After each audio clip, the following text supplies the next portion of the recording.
नमस्कार। Welcome back to Disha agriculture academy. आज की इस वीडियो में हम जेनेटिक्स यानी fundamental of genetics BSc Ag first semester वाले विद्यार्थियों के लिए जेनेटिक्स की क्लास है, बहुत ज़्यादा इम्पॉर्टेंट है। और इस वीडियो में वही क्वेश्चंस लेके आए जो पिछली परीक्षाओं में बहुत बार पूछा गया है। आप लोग बने रहना। पॉलीप्लॉइडी क्या होता है? तो जैसे एक व्यक्ति में जब दो या दो से अधिक जीनोम की उपस्थिति को क्या बोलते हैं? पॉलीप्लॉइड। मान लीजिए कोई व्यक्ति है और इसमें जो जीनोम की संख्या वो कितनी है? दो है या फिर इससे अधिक है, उसको बोलेंगे पॉलीप्लॉइड। क्लियर है? तो परिभाषा इसकी क्या होती है? एक व्यक्ति में दो से अधिक जीनोम की उपस्थिति को क्या बोलते हैं? पॉलीप्लॉइडी। क्लियर बात है। अब देखो पॉलीप्लॉइडी जो है वो कितने प्रकार की होती है? तो मुख्य रूप से दो प्रकार की होती है। वो कौन कौन से दो प्रकार हैं? नंबर एक है हमारा क्या? Auto polyploidy. ठीक है ना। अब ऑटो पॉलीप्लॉइडी भी कितने प्रकार की होती है? दो प्रकार की होती है। जैसे हो जाएगी ऑटो ट्रिप्लॉइडी, ऑटो ट्रिप्लॉइडी, और दूसरा प्रकार है इसका ऑटो टेट्राप्लॉइडी। कंफर्म बात यहां तक है? तो दो प्रकार की होती है ऑटो पॉलीप्लॉइडी। तो ऑटो पॉलीप्लॉइडी होता क्या है? तो किसी व्यक्ति में मौजूद सभी जीनोम समरूप हों तो इसको क्या बोलेंगे? Auto polyploidy. ऑटो का मतलब एक जैसे, मतलब जितने भी जीनोम्स होंगे वो सब कैसे होंगे? एक समान होंगे। कोई भी व्यक्ति है उसमें जितने भी जीनोम पाए जाते हैं वो सब कैसे? समरूप हैं, यानी एक समान। तो इस कंडीशंस को बोलते हैं ऑटो पॉलीप्लॉइडी। कन्फर्म? अब देखो दूसरा पॉइंट क्या होगा इसमें? कई प्रजातियों में ऑटो पॉलीप्लॉइड ओज एवं आकार में वृद्धि दिखाई देती है। उससे क्या बोलते हैं? उससे गिंगेटिज्म बोलते हैं। मान लीजिएगा बहुत सारी प्रजातियां हैं और उनमें ओज और आकार में जो वृद्धि देखने को मिलती है उसको गिंगेटिज्म बोलते हैं। क्लियर? अब देखो ऑटो पॉलीप्लॉइडी में कौन कौन सी चीज़ें शामिल होती हैं? तो इसमें जो होता है एक तो आता ऑटो ट्रिप्लॉइड्स। जो भी जीव आएंगे उसमें 3n होंगे क्रोमोसोम नंबर। तो इसमें ऑटो ट्रिप्लॉइड्स भी शामिल होते हैं, टेट्राप्लॉइड्स भी शामिल होते हैं, पेंटाप्लॉइड्स भी शामिल होते हैं, और इस प्रकार के अन्य कई पॉलीप्लॉइड्स में शामिल होते हैं। तो कन्फर्म बात हो गई। तो सबसे पहले मैंने क्या जाना कि जो पॉलीप्लॉइडी है वो दो प्रकार की होती है। नंबर एक ऑटो पॉलीप्लॉइडी। ठीक है ना। जो पॉलीप्लॉइडी है वो दो प्रकार की होती है। नंबर एक ऑटो पॉलीप्लॉइडी। अब ऑटो पॉलीप्लॉइडी क्या है तो उसके बारे में हमने जान लिया है। अब देखो ऑटो पॉलीप्लॉइडी भी दो प्रकार में बटी हुई होती है। एक होती ऑटो ट्रिप्लॉइडी और एक होगी हमारी कौन सी? एक होगी हमारी ऑटो टेट्राप्लॉइड। तो सबसे पहले हम जानेंगे कि ऑटो ट्रिप्लॉइड्स क्या होते हैं। तो देखो अब ऑटो का मतलब क्या होता है? ऑटो का मतलब एक समान। ट्रिप्लॉइड का मतलब 3n, यानी इसमें जो जीनोम पाए जाएंगे, जीनोम की जो तीन प्रतियां पाई जाएंगी वो कैसी होंगी? एक समान होंगी। उसको बोलते हैं ऑटो ट्रिप्लॉइड। तो यह समान रूप से गुणसूत्रों के 3 सेट होने से होता है। क्लियर? अभी आपको एग्जाम्पल बोलेंगे तो आपको सब समझ में आ जाएगा। वीडियो स्किप मत करना, 2 से 3 बार बढ़िया से देखना और अपनी कॉपी पे नोट कर लेना। यकीन मानिए क्वेश्चंस आपके एग्जाम में 100% आएगा। अब देखो ऑटो ट्रिप्लॉइड्स आमतौर पर दोषपूर्ण युग्मक गठन के कारण अत्यधिक वांझ होते हैं। अब क्या होते हैं? जो ऑटो ट्रिप्लॉइड्स होते हैं ज़्यादातर कैसे होते हैं? स्टेराइल यानी वांझ होते हैं। लेकिन कुछ प्रजातियां ऑटो ट्रिप्लॉइड्स की हैं जो बहुत ही फर्टाइल यानी बहुत ही अच्छी होती हैं। जैसे पालक। पालक का वैज्ञानिक नाम क्या होता है? स्पाइनेसिया ओलेरेसिया। क्लियर? अब देखो थर्ड पॉइंट में क्या दिया गया है? ट्रिप्लॉइड्स केवल उन पौधों की प्रजातियों में उपयोगी होते हैं जिनका प्रवर्धन अलैंगिक रूप से होता है। ध्यान रखिएगा, काफ़ी इंपॉर्टेंट बात है ये कि ट्रिप्लॉइड्स किन के लिए ज़्यादा उपयोगी होते हैं? उन प्लांट्स के लिए, उन फसलों के लिए ज़्यादा उपयोगी होते हैं जिनमें जो प्रवर्धन है, जो प्रोपागेशन है वो अलैंगिक होता है। मतलब पौधे के किसी भाग से होगा, बीज से नहीं होगा। जैसे केला, जो ऑटो ट्रिप्लॉइडी की दशा वो किस में देखने को मिलती? केला, गन्ना और सेब में। तो ये पॉइंट आपको आने चाहिए। नेक्स्ट पॉइंट है कि केले की ज़्यादातर खेती की जाने वाली किस्में कैसी होती?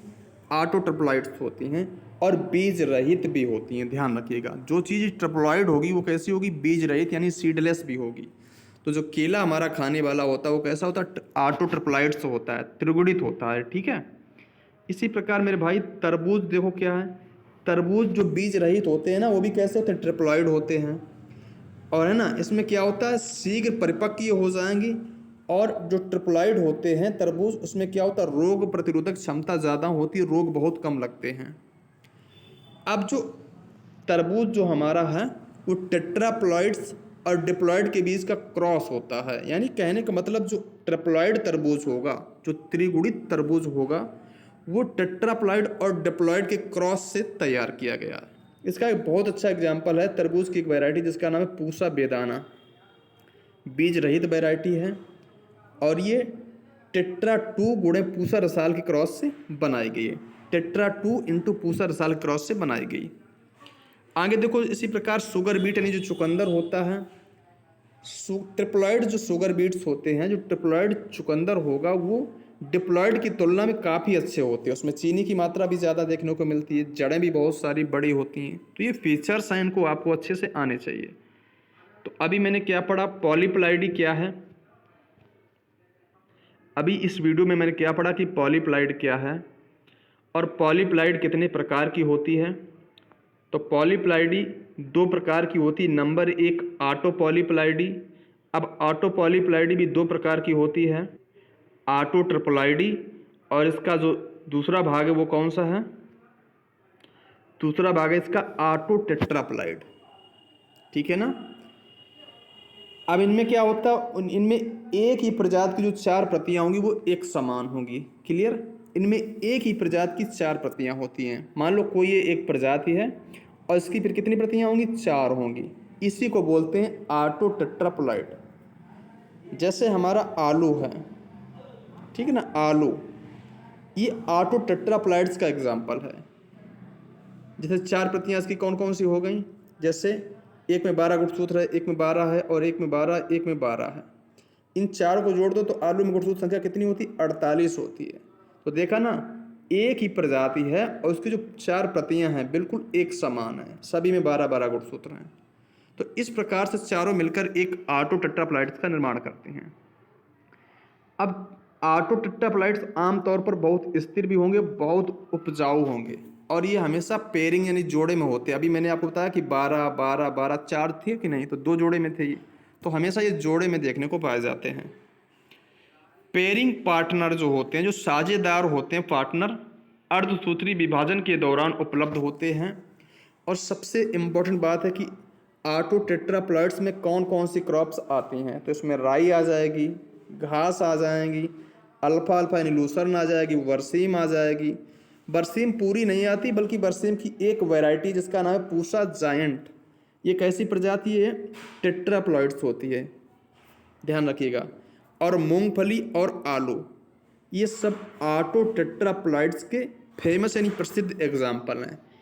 तो ऑटो टेट्राप्लॉइड्स के जो प्रसिद्ध एग्जाम्पल हैं, जो फेमस उदाहरण वो कौन कौन सी क्रॉप होती हैं? मूंगफली है, आलू है, बरसीम की पूसा जायंट वैरायटी है, राई है, अल्फा अल्फा, ये सारी होती हैं। अब हम जानेंगे कि पॉलीप्लाइडी 2 प्रकार का बटा हुआ था। नंबर 1 था ऑटो पॉलीप्लाइडी। ऑटो पॉलीप्लाइडी 2 प्रकार में बटा, ऑटो ट्रिप्लॉइडी और ऑटो टेट्राप्लॉइडी। अब जो पॉलीप्लाइडी का दूसरा टाइप्स होगा वो होगा हमारा एलो पॉलीप्लाइडी। अब देखो दूसरा प्रकार आ गया एलो पॉलीप्लाइडी। एलो पॉलीप्लाइडी में 2 या अधिक विशिष्ट जीनोम होंगे जो विभिन्न प्रजातियों से प्राप्त होते हैं। तो पहला पॉइंट आपको ये याद रखना है कि इसमें 2 या फिर इससे ज़्यादा विशिष्ट जीनोम होते हैं। ठीक है ना, जो विभिन्न प्रजातियों से क्या होते हैं? प्राप्त होते हैं। दूसरी बात इसमें जाननी मुझे क्या है कि एलो पॉलीप्लाइडी को इंटर स्पेसिफिक क्रॉस से विकसित किया जाता है। बहुत इंपॉर्टेंट है, जो एलो पॉलीप्लाइड्स होते हैं इनको इंटर स्पेसिफिक क्रॉस के द्वारा विकसित किया जाता है। और कॉल्चिसिन उपचार दिया जाता है जिससे गुड़सूत की संख्या डबल यानी दोहरीकरण हो जाती है और प्रजनन क्षमता को इससे बहाल कर दिया जाता है। लगभग 50% फसल पौधों में क्या देखने को मिलता है? येलो पॉलीप्लाइड्स। बहुत ज़्यादा इंपॉर्टेंट बातें हैं ये। अगला है कि येलो पॉलीप्लाइड मुख्य रूप से कॉल्चिसिन नामक रसायन से उपचारित करने पर क्या होते हैं? प्रेरित होते हैं। और इसके जो फिर एग्जाम्पल की बात करी जाए पॉलीप्लाइड्स यानी येलो पॉलीप्लाइड्स के जो एग्जाम्पल्स होते हैं, गेहूं की टटका मेस्टिकम हो जाएगा, है ना। अब गेहूं जो टटका मेस्टिकम ये क्या है? ये येलो हेक्साफ्लाइड है क्योंकि इसमें गुड़सूत की संख्या कितनी होती है? 2n बराबर 6x बराबर 42 होती है, ठीक है। अच्छा, तंबाकू हो गया, ब्रेसिका हो गया, कपास। तंबाकू, ब्रेसिका, कपास और गेहूं, ये कैसे किसके एग्जाम्पल हैं? ये जो एग्जाम्पल्स हैं ये येलो पॉलीप्लाइडी के एग्जाम्पल्स होते हैं, इन्हें ध्यान रखिएगा आप लोग।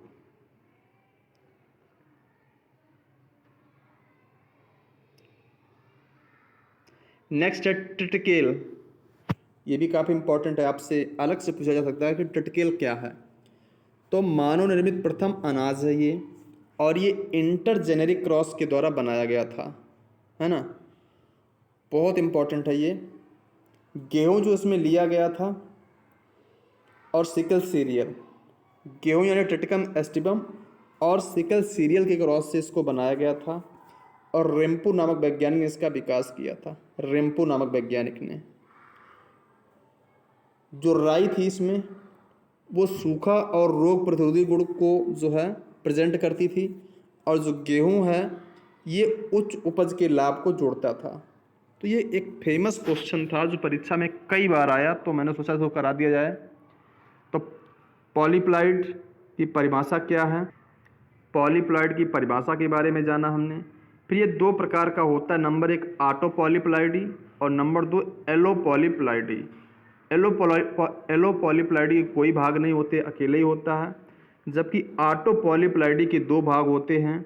Number 1 auto triploidy, number 2 auto tetraploid. तो वीडियो पसंद आए वीडियो को लाइक करिएगा दोस्तों में, शेयर करें, चैनल पर नए हो चैनल को सब्सक्राइब जरूर कर लीजिएगा। इसी प्रकार की क्लास आपको मिलती रहेंगी।